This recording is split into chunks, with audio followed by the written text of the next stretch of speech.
IPS Puri रे गवेषणा शीर्षक जातीय सम्मेलन उद्यापित इंडियन प्रोक्टोलॉजी सोसाइटी पक्षरु फेब्रुआरी 12 तारिख पुरी स्थित गोपबंधु आयुर्वेद महाविद्यालय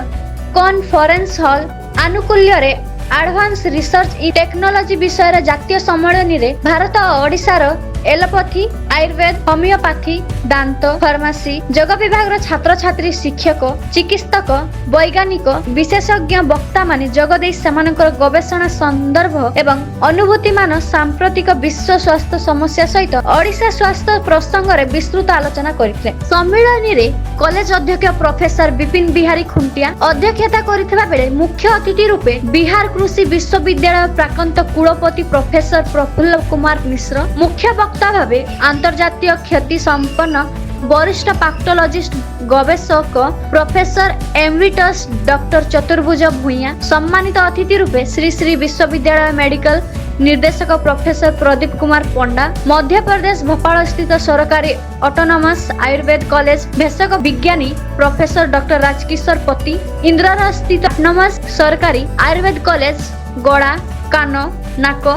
विभाग अध्यक्ष डॉक्टर सुब्रत कुमार नायक कोलकाता स्थित इमामी कंपनी वरिष्ठ परिचालक गवेषक doctor Akshay Kumar Khillar capital hospital विशेषज्ञ डॉक्टर दीनकृष्ण दास उत्तर प्रदेश आजमगढ़ स्थित संघीय आयुर्वेद अनुष्ठान निर्देशक शांतनु दास प्रमुख जगदे वक्तव्य रखिथिले। प्रोफेसर रंजन कुमार काश समस्त आयोजक अध्यक्ष सोसाइटी एवं आसीथिबा समस्त महानुभव धन्यवाद ज्ञापन करथिले। नरेंद्र साहू राज्य बस मालिक संघर साधारण संपादक। आपण पूर्व विगत 3 वर्ष धरी संपादक होते तो चलित वर्ष पुणी आपन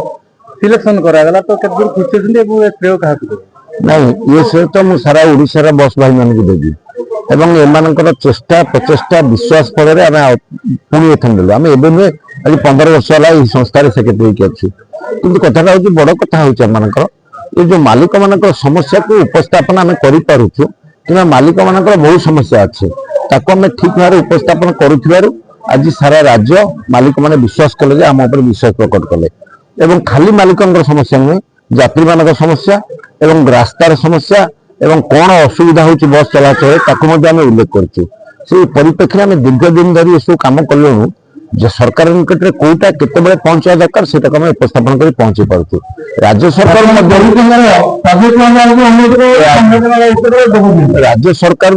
धन्यवाद देउछु से आमर समस्त कार्यक्रम को से सहयोग करते कहीं राज्य सरकार जो कार्यक्रम आमर जिते दाबी अच्छी गुरुत्व सब ठीक भाव विचार कर धन्यवाद देउछु। आज पुनर्बार आम जो 3 जन का लोकनाथ पाणी प्रेसिडेंट मो सेक्रेटरी ये कोषाध्यक्ष 3 जन जाक पुनर्बार निर्वाचित होइबारु ओडिसा समस्त बस मालिक माने साधारण जनसाधारण को समस्त मु धन्यवाद देउछि। लोकनाथ पाणी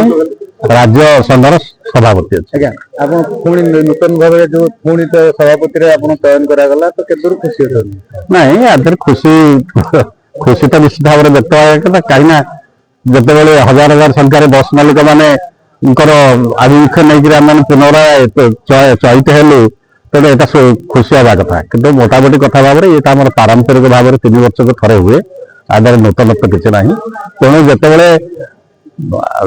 समग्र बस मालिक जाति जिते आम उपर भरोसा रखिंट निश्चित भाव में आम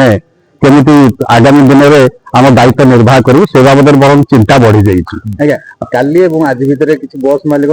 जो असुविधार जो सम्मुखीन होती जो आपण मानक जनइले तो आगु से समस्या किभर दूर कर नहीं बहुत गुड़े समस्या आम अच्छी कहीं व्यवसाय समस्या बड़ व्यवसाय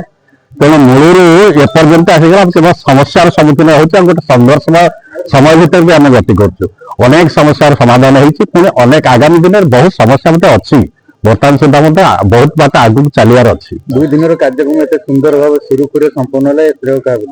श्रेय निश्चित भाव में सारा ओडिशार बस मालिक मैंने जो उपस्थित थे समस्त श्रेय दिव आज भी जो आसीना श्रेय दिव केवल जो उपस्थित होती समस्त श्रेय मो ना बरदा आचार्य मु कोषाध्यक्ष राज्य घरोई बस मालिक संघ तो आप विगत वर्ष आप बर्तमान कोषाध्यक्ष पुणी चलित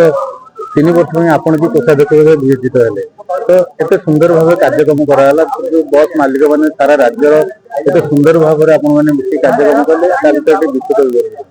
देखु आज जो बस मालिक मान आमको गुरु दायित्व देले ये जगन्नाथ जगार आमको ताकू काम करने को पड़ो। आगामी दिन में सरकार पाखे आम दाबी उपस्थापन करने को पड़ो।